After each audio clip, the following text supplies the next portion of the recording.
My name is Rhonda Shortino, and I'm the author of Succeed Because of What You've Been Through. I was in the child welfare system for the first 16 years of my life, and during that time I experienced abandonment, abuse, poverty, and a time of homelessness. But I have an amazing life now, and I want to help you to achieve personal and professional success the same way I did, specifically because of what you've been through. You have a set of skills and talents and abilities and survival mechanisms that you acquired during what you've lived through. You've been through stuff that would just destroy the average person. So let's mine the lessons out of that and create personal and professional success. So the videos that you're about to see are others who have created success in their lives, former foster kids. Success looks different for all of us. There are an estimated 12 million former foster kids in the United States alone. So I want you to pay attention to these videos because one day it's going to be you in the video helping others achieve their success. Hi, I'm Chris Chmielewski, the owner, editor, and creator of Foster Focus magazine. I just want to take a minute to talk to you about succeeding because of what you've been through. Not in spite of what you've been through, but because of it. You've earned a special skill set with your situation. If you're from foster care, you've learned how to pick up on a liar in under 10 seconds. You've learned how to enter a room and gauge its temperature. You've learned how to talk in a way that conveys what you're trying to get out. And you've also learned to control your anger, hopefully, by this point. If you haven't, that's something you should really do. I just want to take a couple minutes to tell you some things that you should know about foster care. And the very first thing is that it's temporary. You need to understand that it's going to be over very soon. You're going to age out, and that's when the state isn't responsible for you anymore. And if your family is in contact with you, they're not responsible for you anymore. So you need to understand that that's about to happen and prepare for that. And also, you need to understand that this is just a portion of your life that, if you pay attention, will make the rest of your life better. It seems bleak right now. It seems like there's nowhere to turn. And I've been there. I aged out. I know what that feels like. You feel like you don't have a compass. So create your own compass. That is what succeeding because of what you've been through is all about.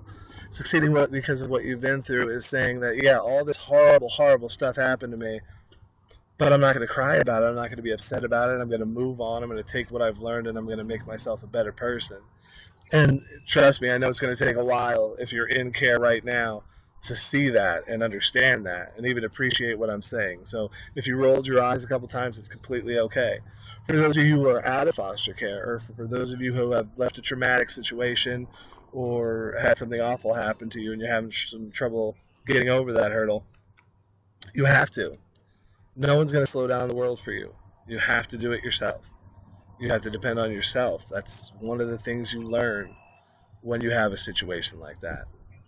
The only person that can truly pull you up out of what's happened to you is you. So keep that in mind. A couple other things I want to touch on are appearance, please. It's good to be an individual, but please, it's impossible to be employed if the person can't stand to look at you every day. So try and bear that in mind, and don't have a bad attitude if it doesn't work out for you. I've screamed and I've fought and I've been upset about things that I had no control over. So control yourself and control your emotions and control your appearance, and then you'll control your destiny. I'm going to leave you with a quick story, an explanation as to why I do what I do. A guy falls into a hole, and as he's down in that hole, he can't find a way out. It seems impossible. And a fireman walks past, and the guy yells up. He says, sir, can you help me? I'm stuck in this hole. Can you help me out? So the fireman throws down 2 tickets to the fireman's ball. Doesn't really help. He walks away.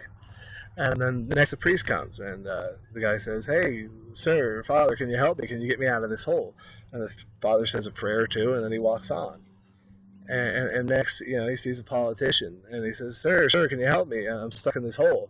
The politician says, I'm gonna write this bill for you and make it so that there aren't any more holes.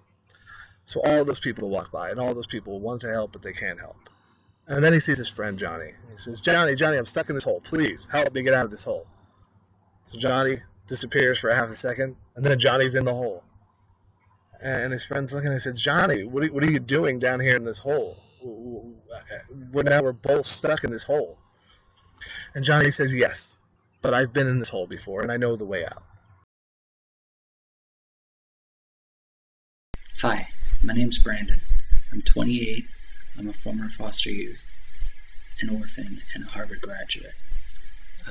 I am doing this video because I wanted to let you know a little bit about my life and to let you know what I've overcome and to give you some insight into maybe some of the skills that I've used to overcome and to make things a little bit easier. Even if it has been challenging, I won't disagree with that, but there are tools that we have that we can use to overcome.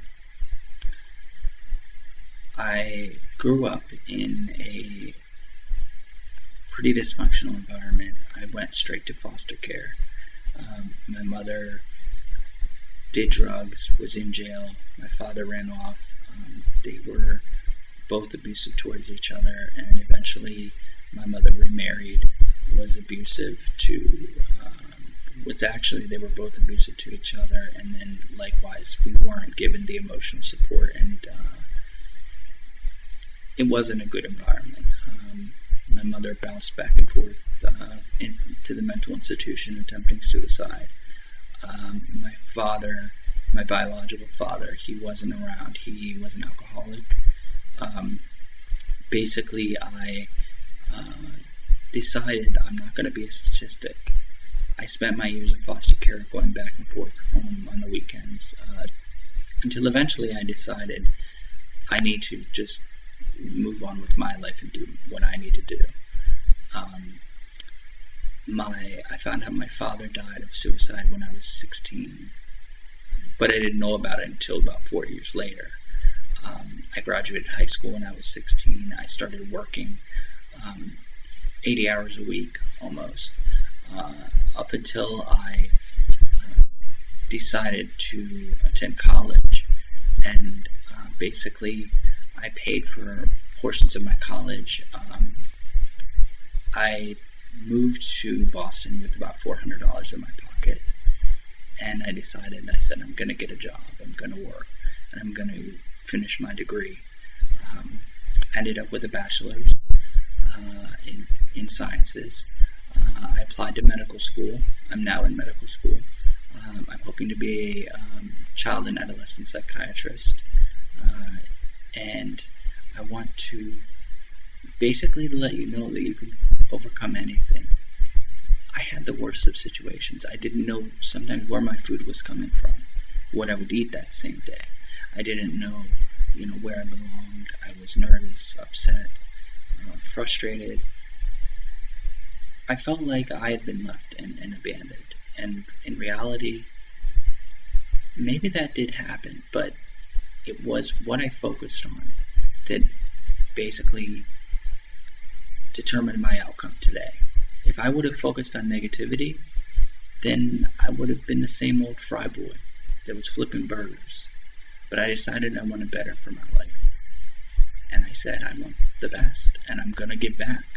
And my entire goal of becoming a psychiatrist is basically I want to help the lives for foster kids and former foster youth.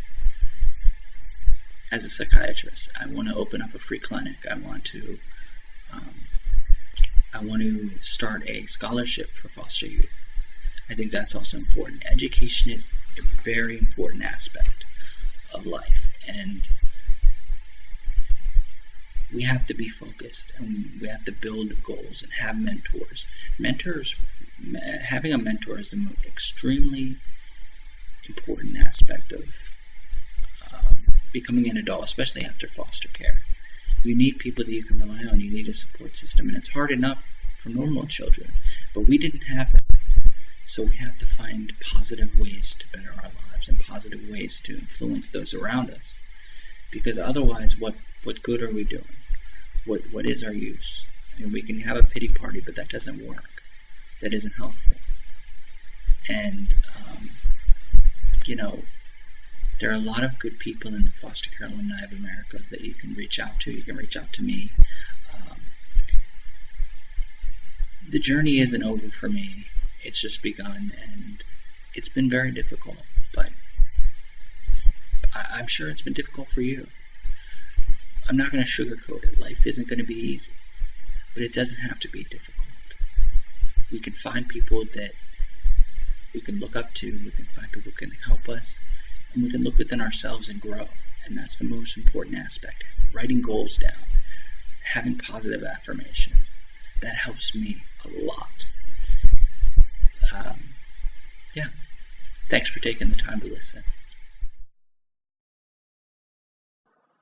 Hi guys, my name is Pamela Campbell, also known as PJC. My dad brought me to this country from the Ivory Coast when I was 2 years old in hopes of better opportunities. Unfortunately, my dad brought along his culture and his beliefs that resulted in him beating me and abusing me both physically and emotionally for 10 years of my life. The beatings were so bad that by the time I reached the 7th grade, I wanted to commit suicide. My dad started beating me when I was 6 years old, when I was in the 1st grade, and I would have black and blue scars on my body. It was very difficult to try to feel as normal as I could with the other kids in school. The day I tried to commit suicide, my sister, who's 8 years younger than me, actually walked into the room. And I knew in that split moment, I realized that there was a reason why she walked in. And I felt that it was my duty to protect her as my sister and make sure that she didn't go through what I went through as a child. The beatings did continue until about the 11th grade when I was in high school.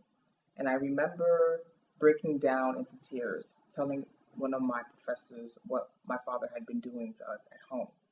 And I just couldn't take it. I just had gotten to my breaking point. And I remember crying in school. And the next day, ACS came and removed me and my sister, and we never looked back. That day was the day that I was looking for many, many years. We left, and obviously life changed from that moment on. My sister and I don't have the same mom, so she went to go live with her birth mother, and I stayed in foster care. As you know, foster care isn't very easy, but I did what I had to do to survive. I was angry, for lack of a better word. It was difficult, but I was fortunate. I had a really great support system, which resulted in me being able to graduate from John Jay College of Criminal Justice. I had aspirations of becoming an attorney because I wanted to make a difference in the lives of youth in foster care, but I've chosen another profession. I'm a public speaker, and I use my story in hopes of inspiring youth in the foster care system and making a difference. I'm also going to become a life coach so that way I can help youth in foster care create the life that they want once they have left the system. So keep in mind, as you're exiting foster care, that there is a world of endless possibilities. Don't let anyone ever tell you that you cannot do or be whoever it is you want to be in the world. Anything is possible.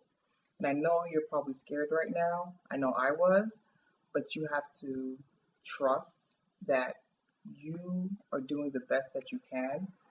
You have to trust the people around you that you call your friends or your family. And don't be afraid to ask for support wherever it's needed.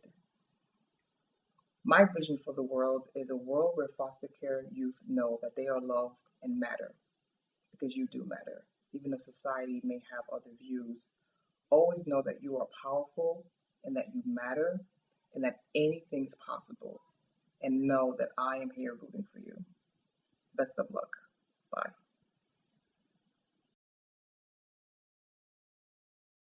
Hi there, guys. It's a beautiful day here in Missouri. Take a look around. I'm pretty much out of nowhere. My name is RJ. Today I'm giving you guys a little bit of advice on how I survived the real world and how I became a foster kid lost in the system to a success. I went into foster care system when I was 12. I was abused severely by my mom and my stepdad, and I was also involved with some gang activity in my area.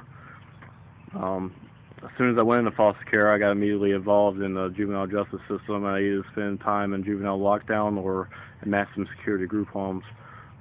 This, of course, affected my education, and I was in the ninth grade for 3 times until a teacher got a hold of me, set me on the right path along with, my persistence.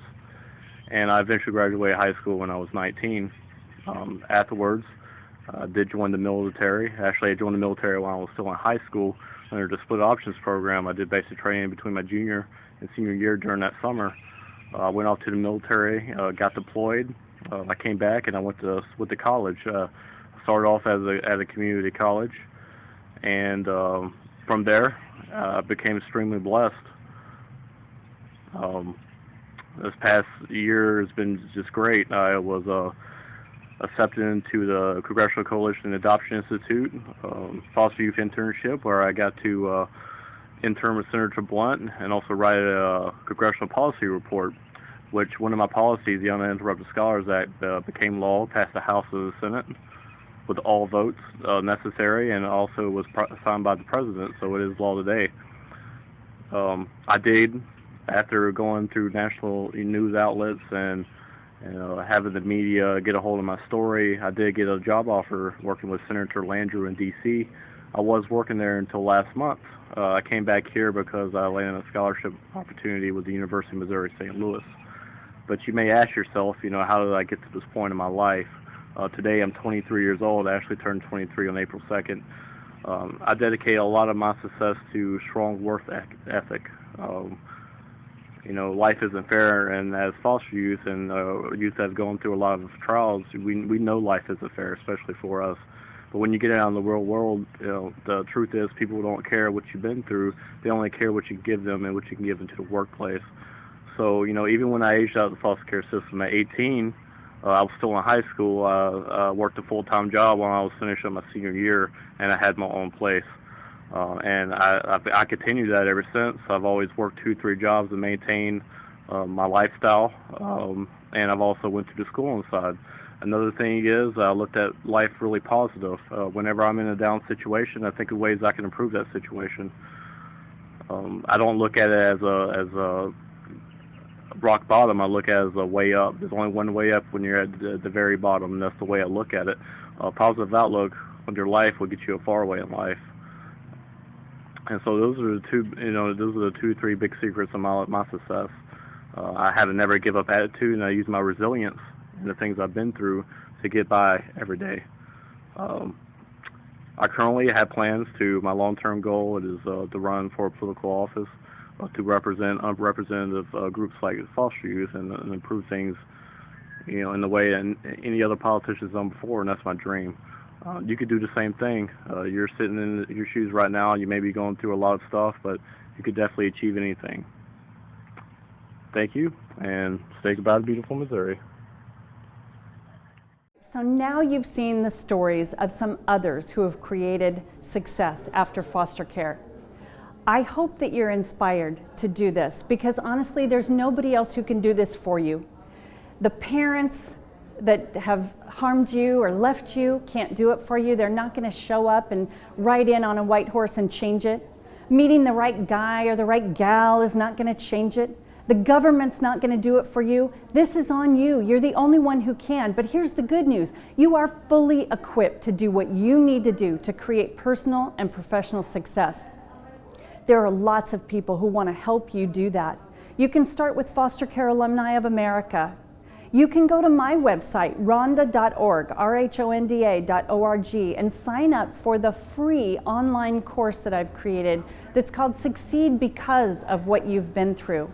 You can find me on Facebook. I post success tips every single day. You can subscribe on my website for my free ebook on success tips. I want to help you. There are lots of us out there with Foster Care Alumni of America who want to help you and support you, and I want to hear from you when you've created your success.